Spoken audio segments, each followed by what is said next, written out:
Anda kembali menyaksikan segmen khusus Road to CNBC Awards 2025 Best Food and Agriculture Companies yang mengangkat tema dedikasi bagi kedaulatan pangan Indonesia bersama saya, Sarah Ariyanti.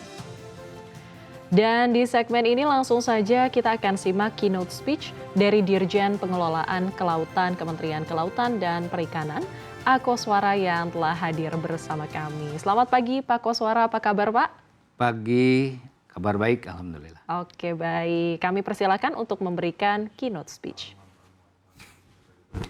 Assalamualaikum warahmatullahi wabarakatuh. Selamat pagi, salam sejahtera bagi kita semua. Om Swastiastu, Namo Buddhaya, salam kebajikan. Yang saya hormati Direktur Utama PT Garam dan hadirin serta pemirsa sekalian yang saya muliakan. Berbicara mengenai ketahanan pangan dan swasembada pangan, seringkali fokus kita masih tertuju pada sektor pangan di darat, yaitu padi, jagung, dan komoditas pertanian lainnya. Padahal Laut Indonesia menyimpan potensi yang sangat besar, yang dapat menjadi penopang utama ketahanan dan swasembada pangan nasional. Sedikitnya ada 3 dari kelautan yang menopang agenda pangan nasional.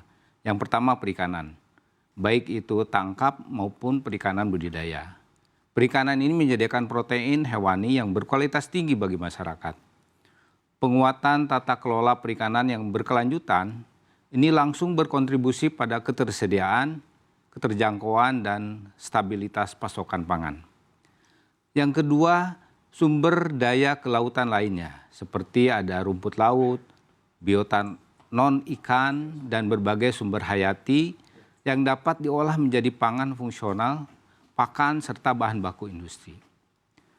Pengembangan hilirisasi rumput laut dan biota laut lainnya, ini bukan hanya menambah nilai ekonomi, tapi juga memperluas basis pangan dan pakan nasional. Yang ketiga adalah garam. Ini seringkali kita melihat garam ini hanya sebagai tambahan, sebagai bumbu. Padahal ada komponen, garam ini merupakan komponen strategis dalam sistem pangan dan industri nasional. Bahkan mungkin nanti ke depan garam ini bisa masuk ke sektor energi. Kita mengkonsumsi garam setiap hari dan ke depan dan sekarang juga ini garam ini menjadi input kunci bagi berbagai sektor industri. Seperti misalnya pangan olahan, untuk farmasi, untuk kimia, ya, hingga manufaktur.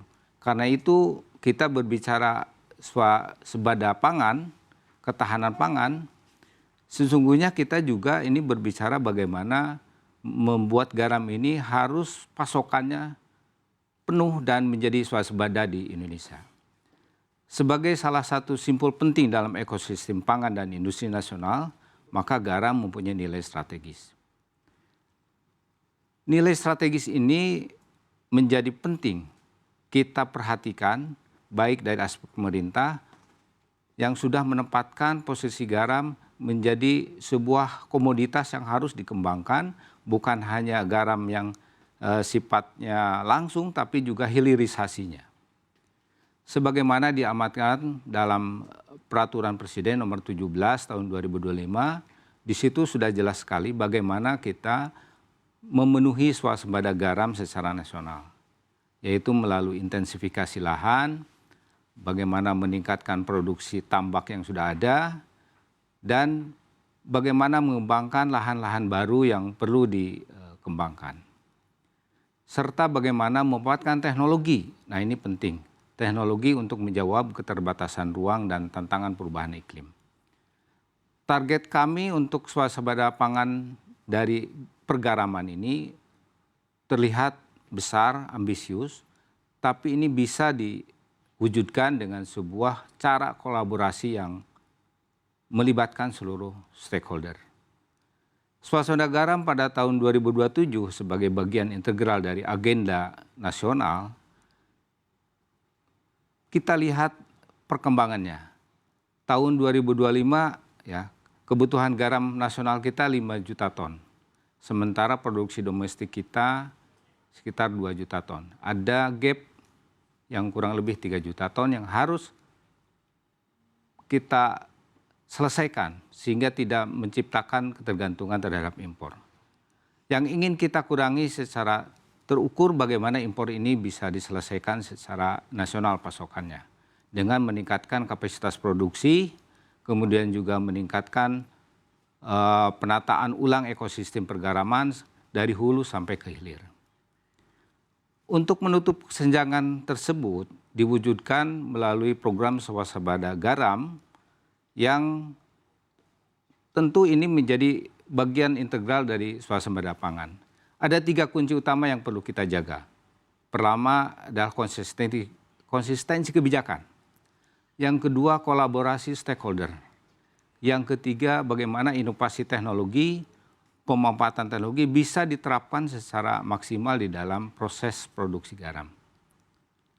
Konsistensi kebijakan dan pelaku usaha, petambak dan investor ini membutuhkan sebuah kepastian dan stabilitas regulasi. Perpres 17 adalah sebuah momentum yang dibuat oleh pemerintah sebagai tonggak, sebagai awal melakukan kita proses swasembada garam secara masif dan secara terukur. Sebagai agenda jangka menengah dan jangka panjang, melalui keputusan Kementerian KKP nomor 28 tahun 2025, lokasi kita sudah menetapkan sebuah lokasi pembangunan di Pulau Rote yang disebut dengan kawasan sentra industri garam nasional. Di sini akan dibangun sebuah kawasan sekitar 12.000 hektar, 10 sampai 12.000 hektar, di mana di dalamnya ada kolaborasi antar pemerintah dan dunia usaha. Pemerintah membangun kurang lebih ada 2.500-an hektar sebagai modeling, di mana sisanya akan dilakukan melalui keterlibatan swasta di dalam pembangunannya. Selanjutnya di dalam pembangunan di Rote, kita juga membuat sebuah pola, sebuah model yang akan menjadi guideline bagaimana mengembangkan ekstensifikasi ke depan. Ya inilah yang akan kita bangun ke depan untuk pembangunan perwujudan dari swasembada garam secara nasional. Selain itu kita juga mengembangkan intensifikasi yang melibatkan seluruh petambak garam, di mana proses ini memerlukan sebuah proses yang melibatkan seluruh komponen yang terlibat di dalam industri pergaraman nasional. Untuk itu kami dari KKP dan tentu seluruh perangkat pemerintah pusat dan pemerintah daerah perlu mengajak seluruh stakeholder agar ruang kolaborasi yang kita kembangkan untuk membangun swasembada garam ini menjadi terwujud dengan waktu yang sudah ditetapkan melalui Perpres 17 tahun 2025. Insya Allah dengan segala upaya dan sinergi yang kita lakukan, swasembada garam, swasembada pangan akan terwujud dengan baik. Demikian, terima kasih. Assalamualaikum warahmatullahi wabarakatuh. Baik, terima kasih Dirjen Pengelolaan Kelautan Kementerian Kelautan dan Perikanan, Bapak Akoswara yang sudah memberikan keynote speech untuk Road to CNBC Awards 2025 Best Food and Agriculture Companies. Kami berharap langkah strategis pemerintah di sektor kelautan dan perikanan akan semakin memastikan terwujudnya target Indonesia mencapai kedaulatan pangan. Terima kasih, Bapak. Masalah.